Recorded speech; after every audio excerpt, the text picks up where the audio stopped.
Hello, I'm Braggy, and today we're going to talk about Anglo-Saxon poetry. What is it, and where did it come from, and how important is it to English culture? Anglo-Saxon poetry and Anglo-Saxon rune poetry encompasses the early period of Old English from the 7th to the year 1000. This is a poem called Feast of Flesh.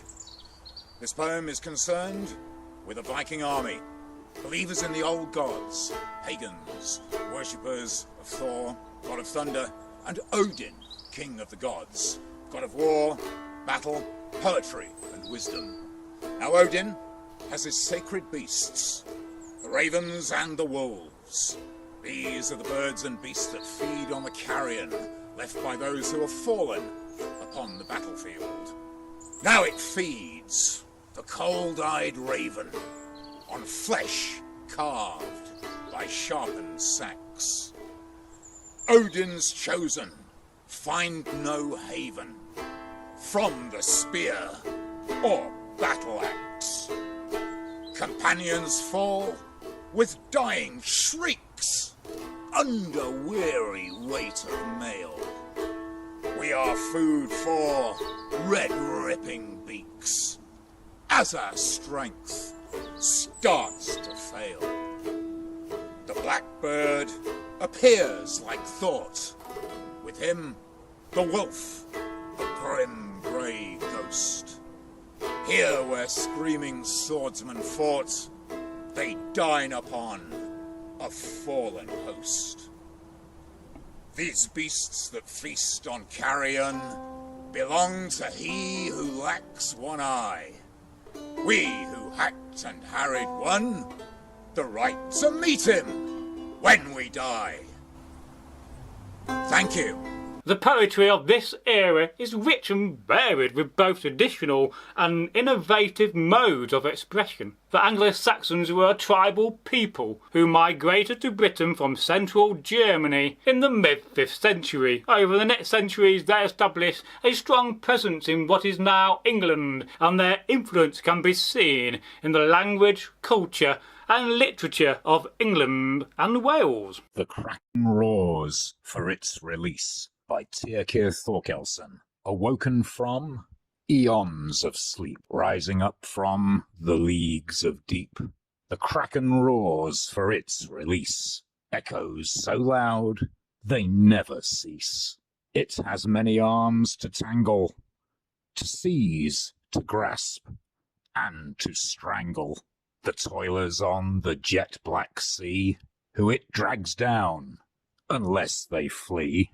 Now Arrowod, that man of might, it's said was the first one to sight the half-submerged aquatic beast that turned whole ships into a feast, resembling innocent rocks before it surged to awe and shock, staying up for more than a tide, then sinking to seek rest and hide. Sverre, the king of Norway, wrote, it posed a threat to men and boats. Its kin formed a hideous host, encircling his craggy coast. Yet despite its prodigious size, the fiend offered a tempting prize. Its burping belch, a dreadful reek, yielded that which some would seek. A shimmering shoal of sweet fish, embodying their fondest wish. So it was that they set sail, full of hope, but doomed to fail. For soon the nailed craft fell prey, never again to see the day. Embraced by slimy succored limbs, subject to the huge victor's whims. Departing it formed a whirlpool, which ensnared the remaining fools. They screamed, they howled, they prayed to God. Save us from the cephalopod. So is it true? And is it real? Some say it's fact. You may feel that it was a monstrous whale, or just an old, tall fish tale.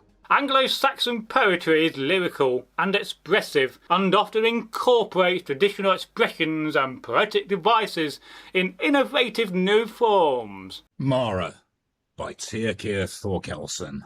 Trapped by nightmare inside my head, here I lie upon my bed, tormented by dreams of anguish. In misty hell my mind must languish.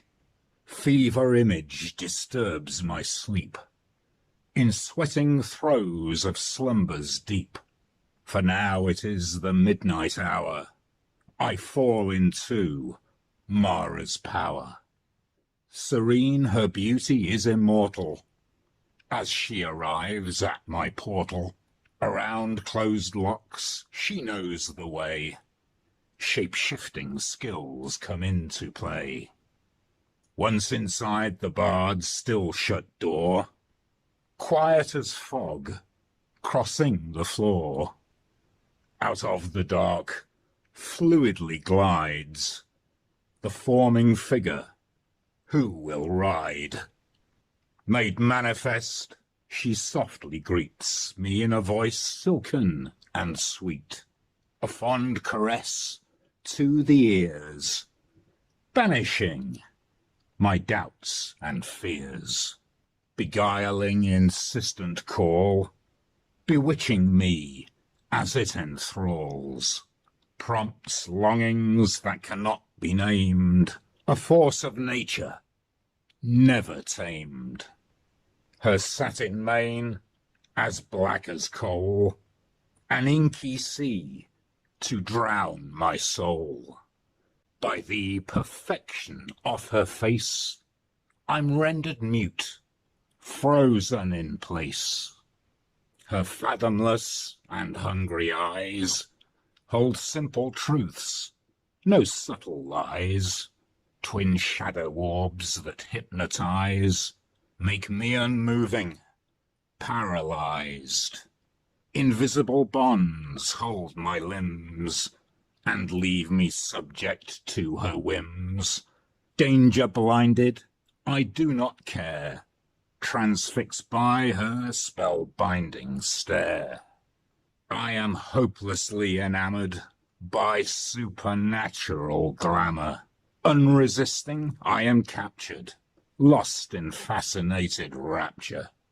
No escape, no sudden freeing from this fey unearthly being. Her victim I have met my match, seduced and charmed, her willing catch. She climbs up, and then she straddles. Her high seat is in the saddle. With certainty I am aware I shall be ridden by the mare. To fulfill her voracious need, I have become her human steed. Lost in intoxicating joy, nothing more than her helpless toy. Yet all too soon the pleasure rush turns into pain, a squeezing crush upon my legs and on my chest. She sends me to eternal rest. Not of this world, from another, she starts to squash and to smother, heedless of muffled, tortured moans, for I am hers, and hers alone. So with a wheezing, groaning rasp, I give to her my final gasp. After ecstasy like fire, at last I gratefully expire. Used by this creature of the night, the finish line is in my sight. As Mara takes away my breath, I gladly die the little death. Anglo-Saxon rune poetry is also distinctive in that it is written in an abbreviated form of the runic alphabet and is often expresses complex ideas in the terse, direct manner. A Norseman's Voyage by Tyrkir Thorkelson. Thunder wielder sighs and breathes on dismal deep, disturbed, dank, dark. This ship travels a sea that seethes, like shafts shot blind at unknown mark, down the cold corpse-strewn stream of hell, stomachs sinking in sickening swell, through one wet shroud of clinging mist, vessel victims we lurch and list. Led on by snarling serpent prow, set forth by sworn Varingi vow, we pursue a tired trail over timeless tracks of whales. Above our broad-breasted hull, grey, dim, damp sky, ice giant skull, tracking us, three sinuous necks, their cargoes grunt on groaning decks. My dripping clothes are waterlogged by these ice-water waves that freeze, but still I gaze at cliff-tops fogged, above stone walls and saddened seas. Heads of dragons rear up proud, then bow to the oppressive cloud. They remain alongside ours, for countless soul-killing hours. In painful rhythm, oarsmen wheeze, still flinching from the drenching breeze, while I sit, joints start to seize. My miseried mind will not ease. I see no hope as my guts heave, for landfall we cannot achieve. No chance that past oceans surging, bright beachheads will be emerging, then glaring through the slashing sleet, a dim red eye, a beacon blaze.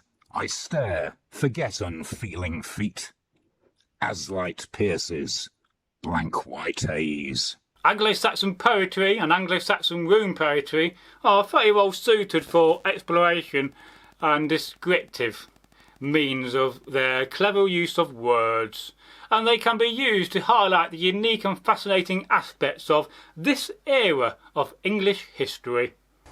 This is a poem which is also a story from Ynglinga Saga, written by one of the greatest of Icelandic saga tellers, Snorri Sturluson.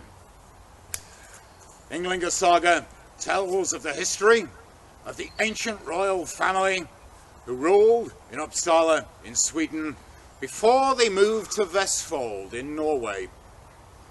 And it's one of the Norwegian Yngling kings with which this poem is concerned, King Eystein Fart, and his meeting with a great enemy, his rival, the sorcerer king, known as Skjald, whose name means shield. In Norway's bounds, in rich Vestfold, there lived a king, in times of old, whose name, it's said, was Eystein Fart, and from all others stood apart. Now at that time, at Barna Farm, there lived one who Eystein wished harm, Skjald, a sorcerer of fame, a king who played a warlock's game. Eystein resolved to maim his foe. Across the waves he had to go, in 2 long dragon ships of war, to burn and loot, to slay and more. He killed all those who met him there, not one soul did our king spare. Peasants died in their own fields, unsheltered by their magic shield. While he whirled his wand of war, the rising smoke the wizards saw. So Eystein sheathed his shining sword and set off back up the fjord. When Skjald came to the attack, he found only cold corpse stacks, and, so say the ancient tales, saw nothing but two shrinking sails. Skjald stared out with shining eyes, then took his cloak and held it high. Into the flapping folds he blew, to hurt those he could not pursue. King Eystein's heart began to soar as he sat by the steering oar. Blind to the fate that was decreed, his ship sped on, now in the lead.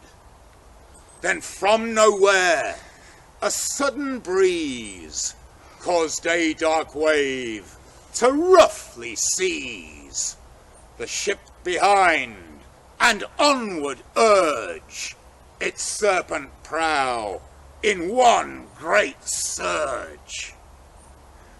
The second sail swept past low and caught the king a mighty blow, which sent him flying overboard. Down to the depths sank this warlord. So this brave king, old Eystein Fart, was slain at last by magic arts, filled in the past with battle lust, killed by one last most evil gust. Thank you for watching. What are your thoughts and ideas on Anglo-Saxon poetry?